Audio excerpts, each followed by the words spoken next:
কেউ আসসালামু আলাইকুম, কেমন আছেন আপনারা সবাই? এই মনে করেন বাংলাদেশে আগুন লাগানোর পর এই দেশটার মধ্যে কি শুরু হয়েছে তা কিছু বুঝলাম না। সারা এদিকে বাংলাদেশে আগুন লাগিয়ে সব চাইছে গেছে।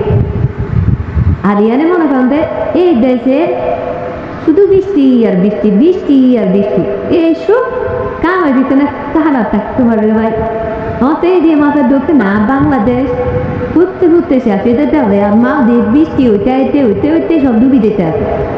যে দেখতে নাকি হাসিনা দেয় নাকি মোদি দেয়, চিন্তায় আছি এটা নিয়ে কি করা যায়।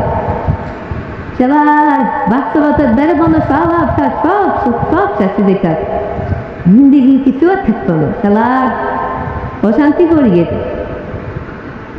কি আর আমি জীবনে আসি দড়ি চড়ি খাই, যে কথা আছে না সবার শুধু বলে শীত হাসি নিয়ে খাই বলে দুনিয়ারে কিছু রইল না, সব দড়ি খাইতে দেখতে আছে। এই ষড়যন্ত্র কারা এই দিয়ে বুঝলাম না।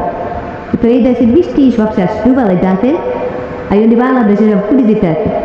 এই ষড়যন্ত্রতে কে করে এগিয়ে এ দিয়ে বুঝা শেষ করতে পারে না। ভালো থাকেন, ছবি থাকেন, শান্তিতে থাকেন।